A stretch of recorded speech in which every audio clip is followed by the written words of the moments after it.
I got the wingtips glued on, and I was getting ready to mark it up for the tapering, and then remembered I got to leave a nice rectangle down the center section to give us really good purchase into the airframe. Remember earlier videos, I was kind of making a big stink about making sure that, you know, that was real nice and super tight for the airfoil to get, you know, a good bite up onto our doublers down inside of there. But the floor is equally as important. I mean, arguably more important than up here because of just the sheer amount of surface area we got. So I was going to trace out, mark it out, and then remembered I had painted myself into a corner with having to pull together the backside just a little bit when I was gluing the former in.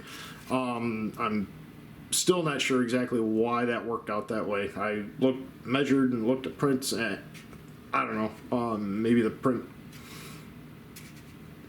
scaled weird when I printed the paper copy versus the digital copy that Pete used when he cut the kit. I don't know, but anyways, we had to suck in the sides a little bit to match up to this former. So that left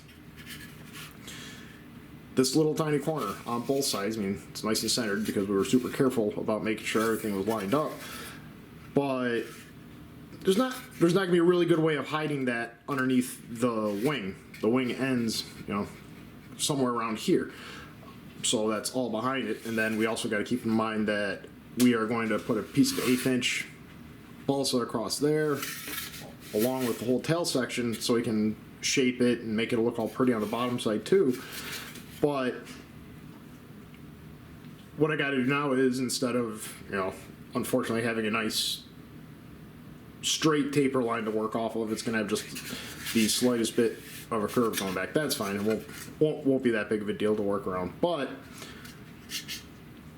just figured I'd point that out. When you paint yourself into a corner and you say you got to take care of it later, well, now it's later and now it's going to take me longer. I should have just, I don't know, cut a new former or made small shim to go in there. Something, but whatever. I got to deal with this now. So, food for thought.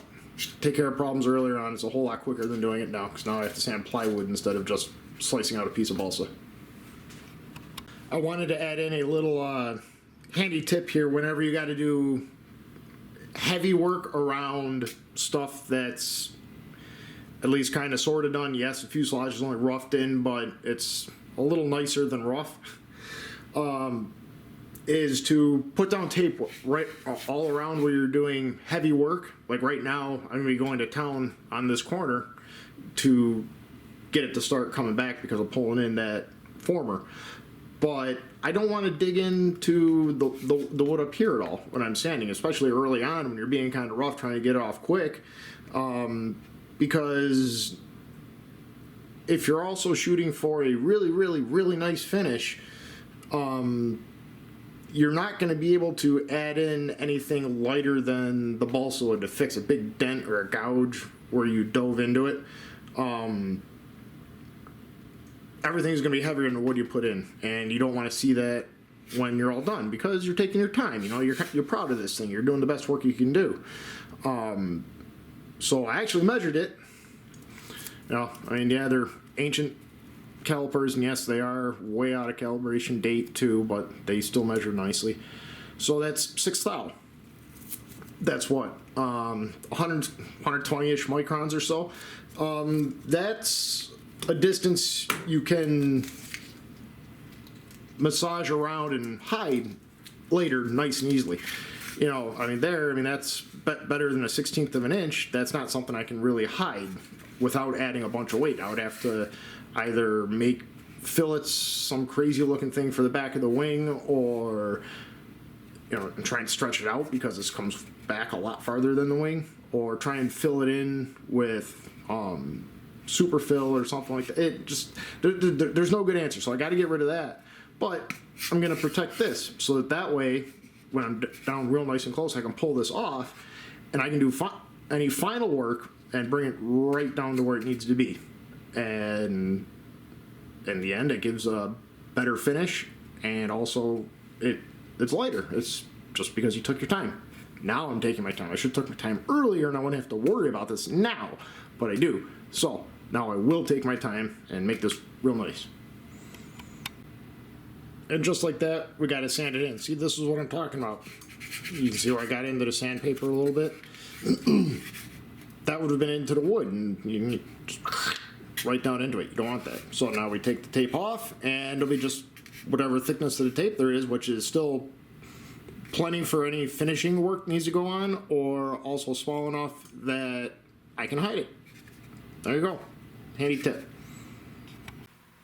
Another tip on taking your time. I just rough squared the wing in from a common corner on both of them. That's nice and defined. I can see nice and easy. And coming back to the tail and measuring to the same point back there. And this wing is still greatly going to change shape as we get everything in. It's by no means finished. But if we rough in squaring this here, it comes in handy later. So I double checked center line of the wing to center line of the fuse, and it actually turned out I had to push this back angle around a little bit, which is good. I did it now instead of having to worry about it later.